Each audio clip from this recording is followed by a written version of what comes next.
The Russian military is increasing its arsenal of tanks, weapons and armored vehicles in 2020.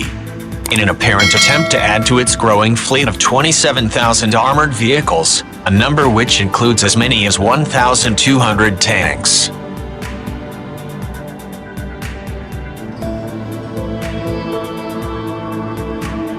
The Russian news agency quotes Deputy Defense Minister Alexei Krivoruchko as saying his country's military had received as many as 160 tanks during the first half of 2020. The tanks, according to the report, include many repaired, upgraded and refurbished T-72Bs and T-80s. The Russia's 12,000-strong fleet of tanks is twice that of the US 6,000 tanks, raising an interesting question about the prospects of a lengthy ground war.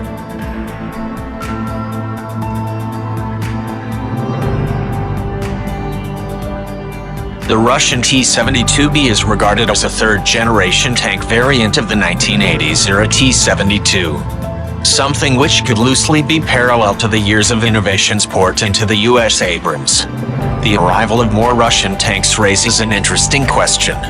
Just how much would it matter to have thousands of more tanks in any kind of protracted ground war?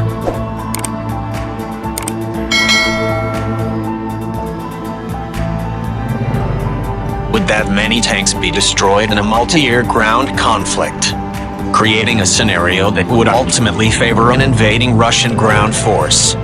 Interestingly, the global firepower breakdown cites that the US has more armored vehicles total compared to Russia.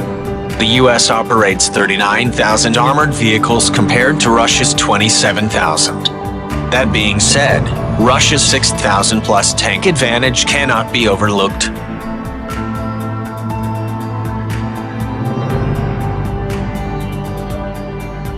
However, any modern war would also heavily rely upon air power.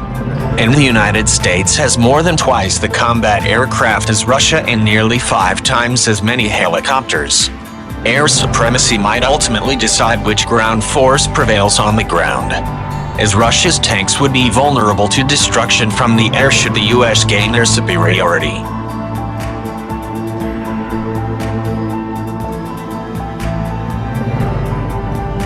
Perhaps the major tank advantage is one reason why a RAND Corporation study several years ago maintained that an invading Russian land force could quickly overrun the Baltics unless the US sent major reinforcements to the region.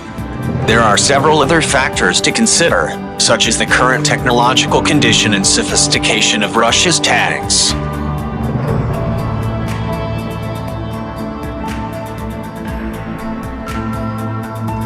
How many T-72s have been upgraded such that they might in any way be comparable to an Abrams?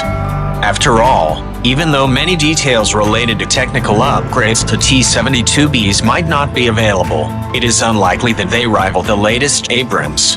The more recent Abrams variants have advanced forward-looking infrared sensors, new thermal targeting sights to detect the heat signature of enemy vehicles,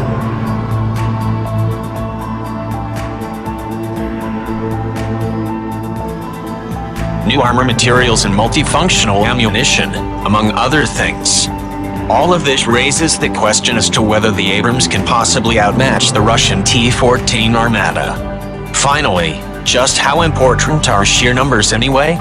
If an army is able to field a sizable, capable force, does an army really need 12,000 tanks? Wouldn't the range, accuracy, survivability and combat performance of a tank greatly outweigh sheer numbers?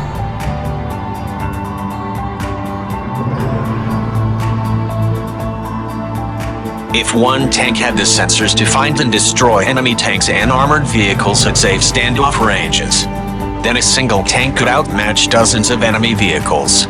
It is a similar concept to the F-35 in the air. It is engineered with so many advanced sensors and weapons